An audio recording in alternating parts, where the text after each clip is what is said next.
Salut à tous les gars, j'espère que vous avez la forme. En cette dernière semaine de 2021, j'avais envie de vous partager une nouvelle fois un top 5 dans cette chaîne. Mais pour faire un peu plus original, on va parler aujourd'hui du top 5 des gardiens les plus sous-cotés à l'heure actuelle et non pas de l'histoire. Tout d'abord, avant de commencer cette vidéo, il faut qu'on mette les choses au clair sur le terme sous-coté qui est assez vague. J'ai remarqué qu'on n'avait pas tous la même vision de ce terme. Et personne n'a tort dans ce cas de figure. Pour moi, un gardien sous-coté est un gardien qui a déjà prouvé son talent au monde entier, mais qui n'est pas reconnu à sa juste valeur aux yeux des spectateurs, qu'il mérite plus de reconnaissance quoi. Et il faut savoir en plus que ce classement est totalement subjectif. Ça ne reste que mon avis personnel et c'est impossible que vous soyez tous d'accord avec moi. Ça, je le sais bien. L'espace commentaire est là pour donner son avis et je vous invite à regarder la vidéo jusqu'à la fin car vous allez voir qu'il y a 2-3 gardiens qui méritaient d'être dans ce top 5. Mais malheureusement, j'ai dû faire des choix. On commence tout de suite cette vidéo des gardiens les plus sous-cotés après l'introduction. Bao!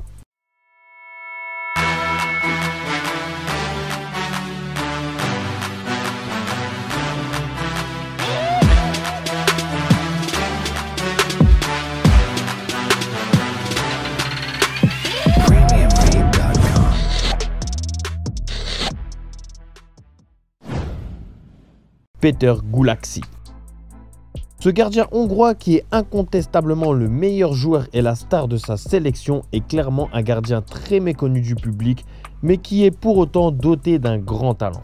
Il est bon dans quasi tous les domaines, placement, analyse de la trajectoire, sortie, plongeon, prise de décision, jeu au pied.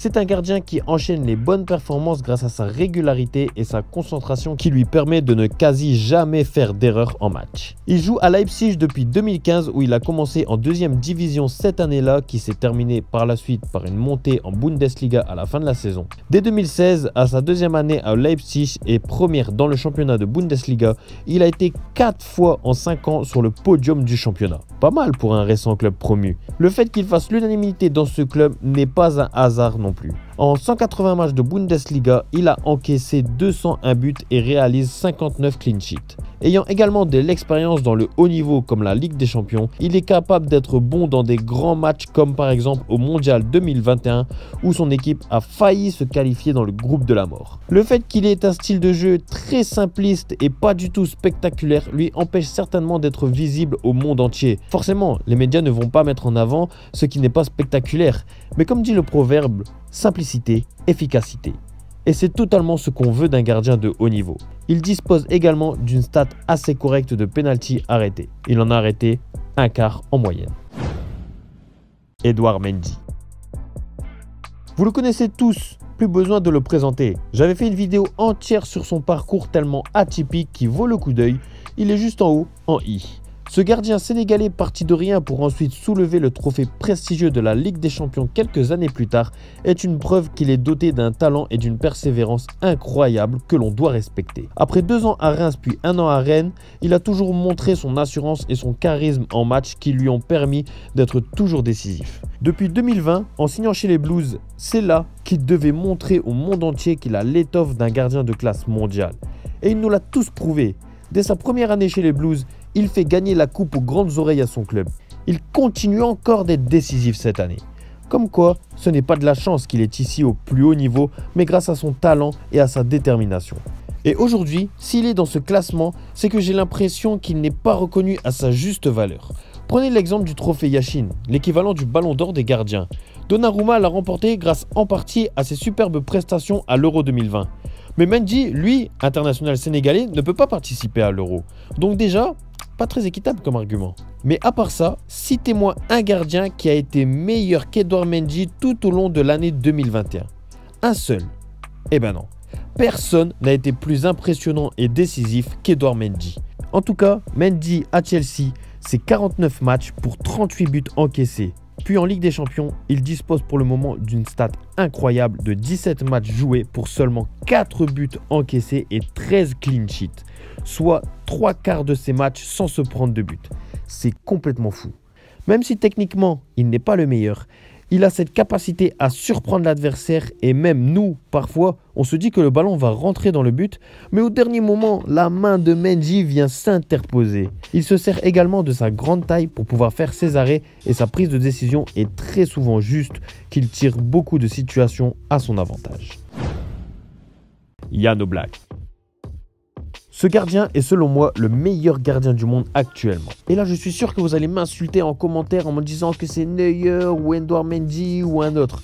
Vous avez le droit, il n'y a pas de problème. Mais pour l'année 2021, seul Mendy a peut-être été meilleur qu'Oblak. Mais à la différence des deux, c'est que le portier slovène, lui, maintient ce niveau depuis des années avec l'Atlético de Madrid. Le plus dur dans le football, ce n'est pas d'être le meilleur qu'une année, mais plutôt de faire partie des 3 meilleurs pendant plusieurs années. Et Jan Oblak, lui, c'est son cas. Si l'Atlético rivalise avec les 2 gros clubs espagnols depuis presque 5 ans, c'est en grande partie grâce à ce gardien tellement efficace. Ses stats parlent d'elles-mêmes.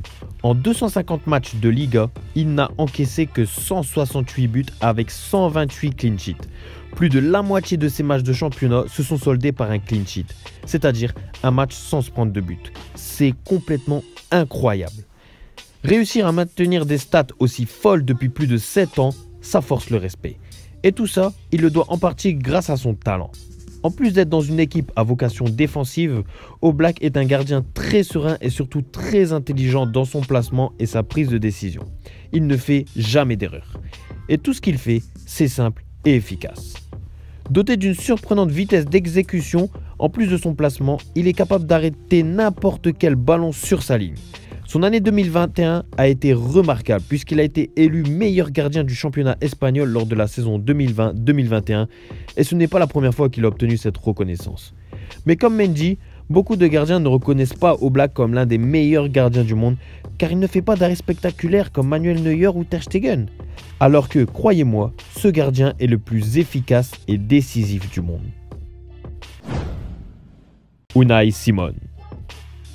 Ce jeune gardien espagnol que beaucoup d'entre nous ont découvert à l'Euro 2020 pour avoir pris la place de titulaire aux dépens du célèbre David De Gea nous aura tous montré qu'il avait les épaules assez solides pour être décisif lors des grands matchs. En effet, son sélectionneur a fait le pari de le titulariser à la place de De Gea, en partie grâce à son assurance, sa confiance en lui, son caractère, mais surtout grâce à son très bon jeu au pied plus adéquat au style de jeu espagnol.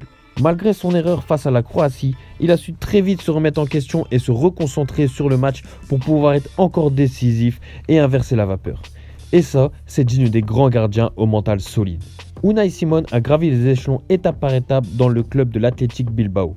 Après 2 ans dans l'équipe B, il profite de la blessure du gardien numéro 1 ainsi que le départ de Kepa à Chelsea en 2018 pour garder les cages du club de Liga et d'enfin se démontrer. Il sera par la suite titulaire suite à de belles prestations.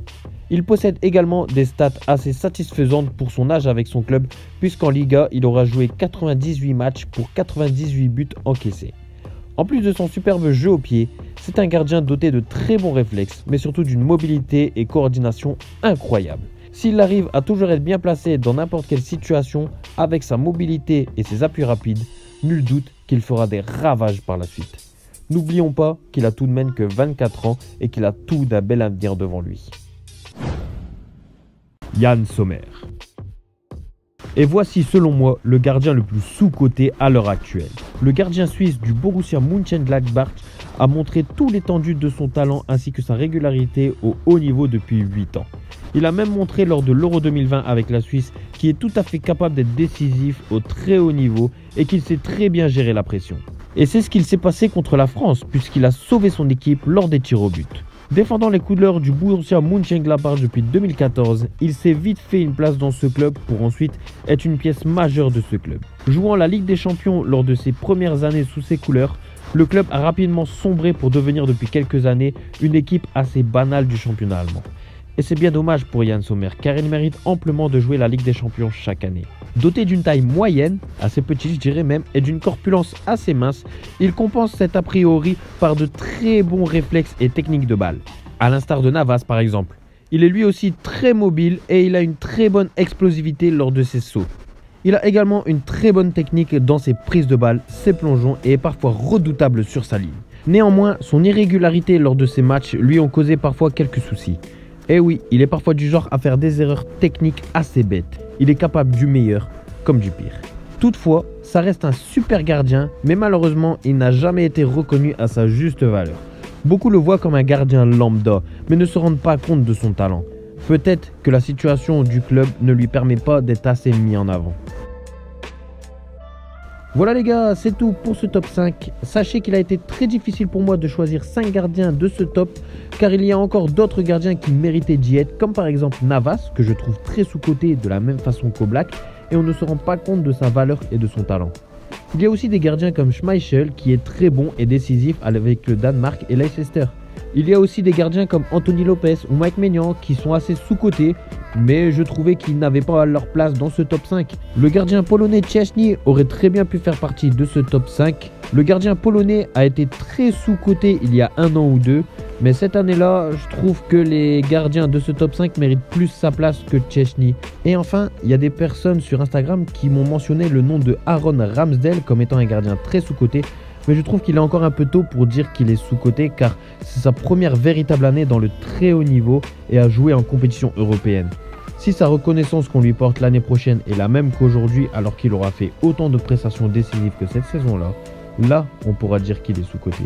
J'espère que la vidéo vous a plu. Si c'est le cas, lâchez un petit like, ça fait toujours plaisir. Et dites-moi en commentaire quel est pour vous le gardien le plus sous-coté que vous connaissez. Sur ce, merci d'avoir regardé la vidéo jusqu'à la fin. Ça me fait plaisir du soutien que vous m'apportez. Et on se dit à la prochaine pour une nouvelle vidéo. Bye.